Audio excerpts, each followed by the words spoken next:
নমস্কার, আমার নাম সৃষ্টি শিকদার। আমি সারদা সুতীর্থ তুলসীপাড়া রূপাহারের পঞ্চম শ্রেণীর বোন।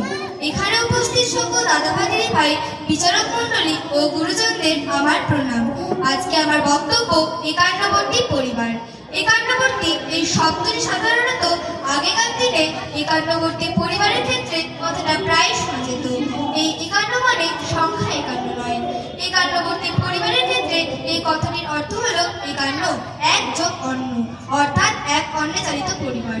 একান্নবর্তী বা যৌথ পরিবার হলো বটবৃক্ষের মতো, যেখানে ভালোবাসা, নিরাপত্তা ও পারস্পরিক সহযোগিতার মাধ্যমে সুখ দুঃখ ভাগ করে নেওয়া যায়।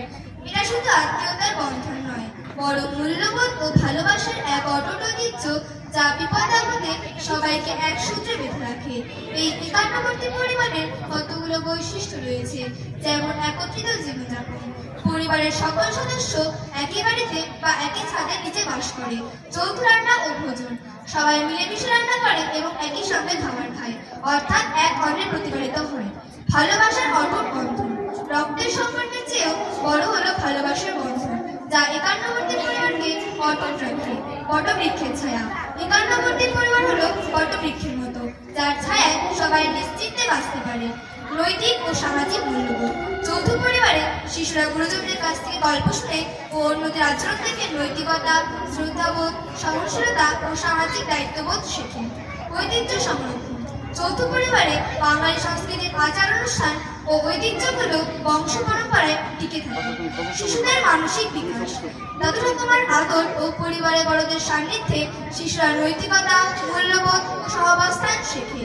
সামাজিক বন্ধন, পারস্পরিক সহযোগিতা, স্নেহ, ভালোবাসা এবং বন্ধন এখানে অনেক দৃঢ় থাকে, যা একক পরিবারের চেয়ে বেশি। যাই হোক, আধুনিক যুগের চাহিদার সাথে সামঞ্জস্য রাখতে গিয়ে এই পরিবারগুলো ভেঙে ছোট হয়ে যাচ্ছে, যার ফলে পরিবারের মধ্যে সেই আন্তরিকতা ও মমত্ববোধ কিছুটা কমে আসছে বলে মনে করা হয়।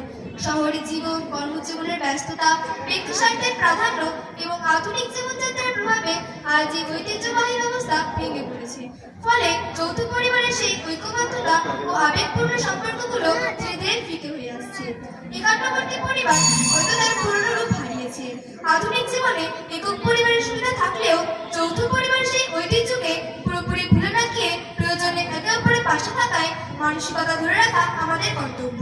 পরিশেষে বলতে চাই যে পরিবার হলো সেই বন্ধন যা আমাদের গতকালের কথা মনে করিয়ে দেয়, আজকে শক্তি ও সমর্থন যোগায় এবং আগামীকালের জন্য